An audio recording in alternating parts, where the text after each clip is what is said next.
Selamat pagi Bapak Ibu, Opa Oma, PKLU GPIB dimanapun berada. Salam sehat dan tetap semangat.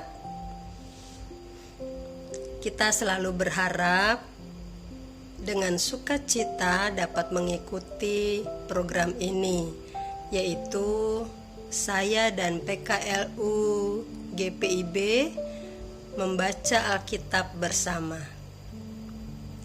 Saya Ibu Weni Pesak Wowor, anggota PKLU GPIB Jemaat Yahya DKI Jakarta.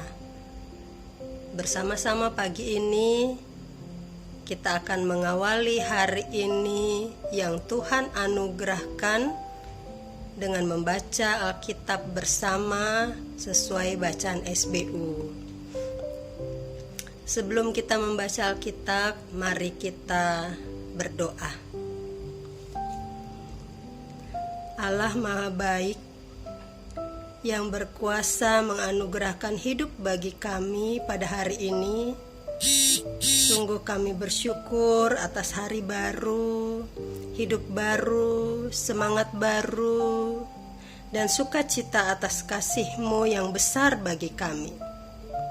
Sebelum kami beraktivitas sepanjang hari ini, kami datang kepadamu Bapa. Kami hendak membaca dan merenungkan firman-Mu. Karena firman-Mu perisai bagi kami ketika kami menghadapi godaan dan tantangan hidup. Mari Bapa, Engkau mau menuntun kami dengan kuasa Roh Kudus-Mu, agar kami mampu mengerti kebenaran firman-Mu dan melakukannya untuk hormat dan kemuliaan nama Tuhan. Hanya di dalam nama Tuhan Yesus kami berdoa. Amin.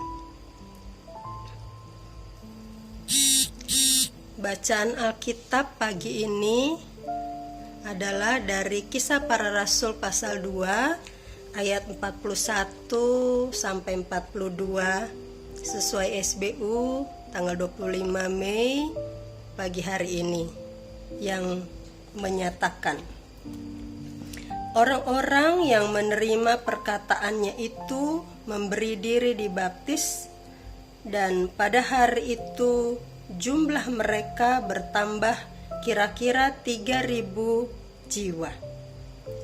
Mereka bertekun dalam pengajaran rasul-rasul dan dalam persekutuan, dan mereka selalu berkumpul untuk memecahkan roti dan berdoa. Demikian pembacaan Alkitab ini. Renungannya yang saya akan bacakan dari SBU. Judulnya Membangun Kebiasaan Baik. Penekanan ayatnya ayat 42. Mereka bertekun dalam pengajaran rasul-rasul. Hidup adalah rangkaian kebiasaan yang dilakukan manusia. Kebiasaan baik yang dilakukan secara berulang-ulang dalam keseharian tentu menentukan kualitas diri kita. Stephen R. Covey dalam bukunya The 7 Habits of Highly Effective People menyatakan bahwa kebiasaan adalah pertemuan antara pengetahuan atau apa yang harus dilakukan, keterampilan atau bagaimana melakukannya, dan keinginan atau kemauan untuk mengerjakannya. Kebiasaan baik dapat terbentuk dalam diri seseorang bila ketiga hal tadi dipertemukan dengan penuh kesadaran. Jadi penting sekali secara terus-menerus membangun motivasi di dalam diri sendiri, mengenali apa yang bisa dilakukan serta konsisten mempraktikkan dan menjaga kebiasaan baik itu. Mengubah kebiasaan berarti mengubah hidup. Gambaran menarik yang diperlihatkan oleh jemaat perdana adalah kebiasaan mereka yang selalu berkumpul untuk memecahkan roti dan berdoa. Pada masa itu, peribadahan orang-orang Yahudi dilakukan hampir hanya di dalam bait Allah. Namun demikian, mereka juga melakukan pertemuan dari rumah ke rumah secara bergiliran dan memecahkan roti di sana. Kebiasaan memecahkan roti adalah tradisi Timur Tengah masa itu yang menggambarkan kegiatan makan bersama. Lukas menggambarkan kebiasaan berkumpul dan memecahkan roti itu sebagai gambaran persekutuan yang penuh sukacita dan dilakukan dengan ketulusan hati. Kebiasaan ini membentuk jemaat perdana menjadi persekutuan yang bertumbuh dalam pengenalan akan firman Allah dan saling mempedulikan kebutuhan bersama. Kebiasaan baik di jemaat perdana ini menjadi gambaran ideal persekutuan tubuh Kristus di dunia.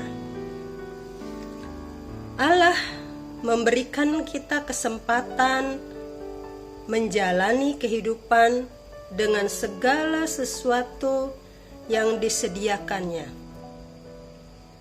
Pada saat yang bersamaan, kita pun diberi pilihan untuk menjalani kehidupan ini.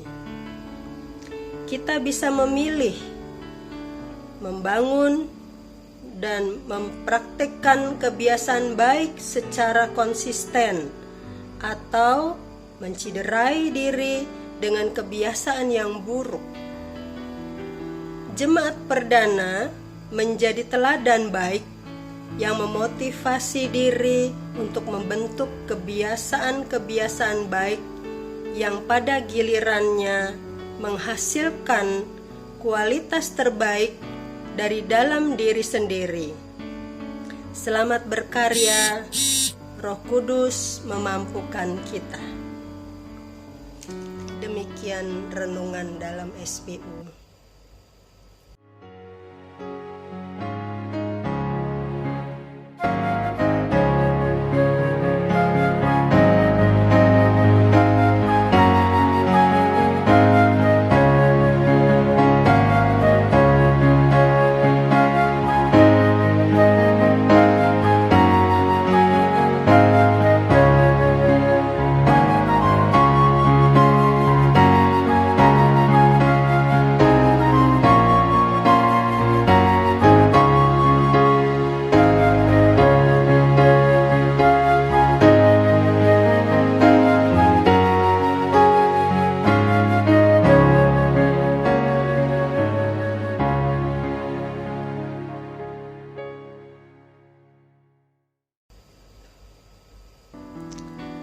Mari kita satu di dalam doa.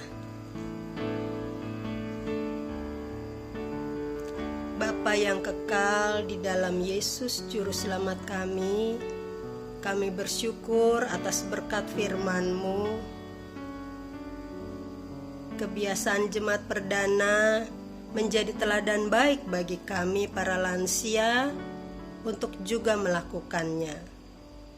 Tiap pagi berdoa dan membaca firman Tuhan, sehingga sekalipun tubuh kami kian renta, namun roh dan jiwa kami semakin kuat untuk beriman kepadamu dan menjadi saksi-Mu akan kasih dan kuasa-Mu Tuhan dalam hidup kami pribadi dan persekutuan PKLU kami. Meski kami dibatasi dalam peribadahan di gereja, namun kasih kami kepadamu terus bertumbuh dan berbuah. Biar itu boleh dirasakan oleh anak-anak dan cucu-cucu kami, serta orang-orang lain di sekitar kami. Bapa kami mau berdoa buat PGI, Persekutuan Gereja-Gereja Indonesia, yang berulang tahun ke-71 hari ini. Kami berdoa bagi pemimpin, pengerja, pelaksana, untuk berperan aktif mengupayakan kesan gereja, bukan dalam bentuk kesatuan sinodenya, tetapi keesaan dalam hakikat dan makna kehadirannya di Indonesia. Karena PGI juga dapat berperan dalam merajut kesatuan bangsa dengan tetap bertindak arif, menyikapi pola tindak dari aliran-aliran radikal, dan tetap membina warga gereja bagaimana terus mengembangkan iman percaya mereka kepada Kristus, walaupun menerima perlakuan yang tidak baik dari lingkungan hidup bergereja.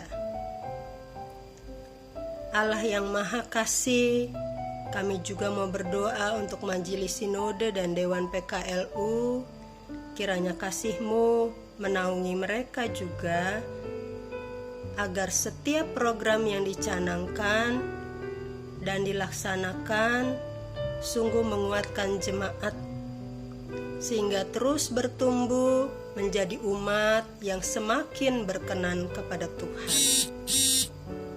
Tuhan Yesus, kami juga mau berdoa dan bersyukur atas pemerintah yang ada sekarang, Bapak Presiden Jokowi dan jajaran menteri. Kiranya Engkau terus berkati agar mereka boleh dimampukan melaksanakan tugas dan kewajiban mereka sebagai pemerintah dengan sebaik-baiknya. Berikan kesehatan, sukacita, dan tulus hati bagi mereka, agar mereka dapat melayani-Mu melalui rakyat Indonesia dengan sebaik-baiknya, sehingga bangsa ini menjadi bangsa yang kuat dan maju. Ini doa kami, Bapa, sempurnakanlah. Ampunkan dosa kami, dan hanya di dalam nama Tuhan Yesus, kekasih jiwa kami berdoa. Amin. Bapak, Ibu, Oma Opa sekalian, selamat beraktivitas dan berkarya. Bersama Tuhan Yesus kita pasti bisa melakukan yang terbaik, mengisi waktu-waktu yang ada pada hari ini. Tuhan Yesus memberkati kita semua.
Yesus ke surga.